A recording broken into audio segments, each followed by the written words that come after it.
oui, je pense que là, on peut effectivement parler vraiment d'ovni musical. Vous l'avez dit, le Singeli, ça peut atteindre jusqu'à 300 battements par minute. Donc c'est un tempo qui le rapproche beaucoup d'autres styles un peu épileptiques comme ça qui sont diffusés dans certaines rave parties.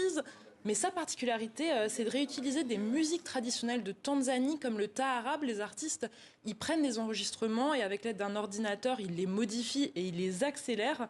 Et vous l'avez vu dans l'extrait, hein, les danseurs, ils sont littéralement en transe parce que le singeli, c'est pas que du son en fait, c'est aussi des mouvements très spécifiques qui ressemblent beaucoup au twerk, mais que les Tanzaniens appellent le chura et ça se danse à même le sol. Voilà, et puis c'est un style qui, à la base, qui provient de la culture populaire, hein. Oui, en fait, le singeli, c'est comme on le voit dans l'extrait, en fait, c'est né dans les faubourgs de Dar es Salaam. Et au départ, c'était d'ailleurs plutôt vu comme une musique de voyous, un petit peu comme toutes ces musiques populaires qui sont nées dans les quartiers pauvres et qui se sont popularisées par la suite.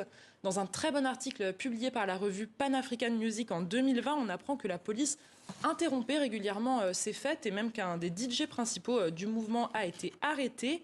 Toujours est-il qu'avec le temps, le singeli s'est répandu sur les ondes tanzaniennes. Le premier album de ce genre est sorti en 2017 sur le célèbre label ougandais Nyege Nyege. Et aujourd'hui, c'est vraiment devenu un emblème pour la Tanzanie, un petit bijou culturel. Ça fait même partie de leur soft power. On a interviewé l'un des principaux managers de la scène singeli. Écoutez. Le gouvernement tanzanien soutient beaucoup les artistes. Ils invitent les artistes de Singeli à se produire lors d'événements gouvernementaux, à participer à des publicités, à collaborer avec des entreprises, des ONG. C'est super pour les Singeli. Voilà, Abbas Djaza qui nous a aussi confié que l'Alliance française et l'ambassade de France à Dar es Salaam les soutenaient beaucoup et qu'en fait, avec le temps, il était devenu plus facile pour ces artistes d'obtenir des visas à destination des pays européens pour se produire dans certains festivals.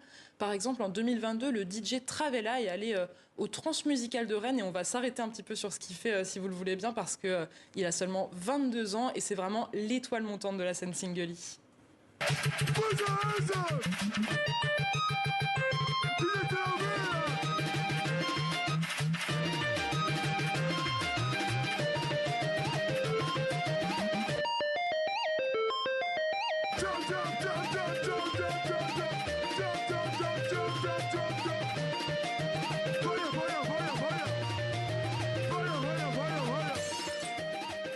Voilà, c'est vraiment toute la fougue de la jeunesse qui s'exprime sur ces musiques. Ouais, exactement. Et en même temps, les managers de la scène singeli, ils ont été malins parce qu'ils n'ont pas uniquement parié sur ce public-là, sur cette génération-là. Ils ont aussi recruté notamment une ancienne chanteuse de rumba congolaise.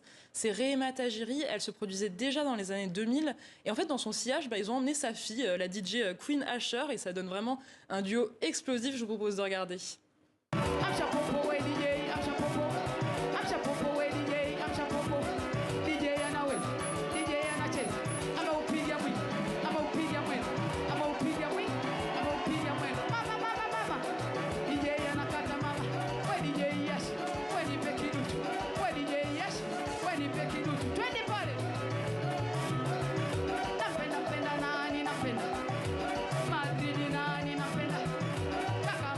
Voilà, et tous ces artistes, ils comptent pas seulement s'arrêter au continent africain ou même à l'Europe. En 2024, Queen Asher et Rehema Tajiri se sont produites en Chine. Et en 2025, le manager que vous avez vu tout à l'heure, Abbas Djaza, il espère bien envoyer ses artistes aux États-Unis. Ça permettrait peut-être au singeli de suivre un petit peu le modèle de l'afrobeat nigérian qui est devenu super populaire ces dernières années. En même temps, il faut dire que les artistes de singeli, ils nous disent aussi que pour le public occidental, ils sont obligés de ralentir un petit peu leur tempo pour pas trop nous brusquer.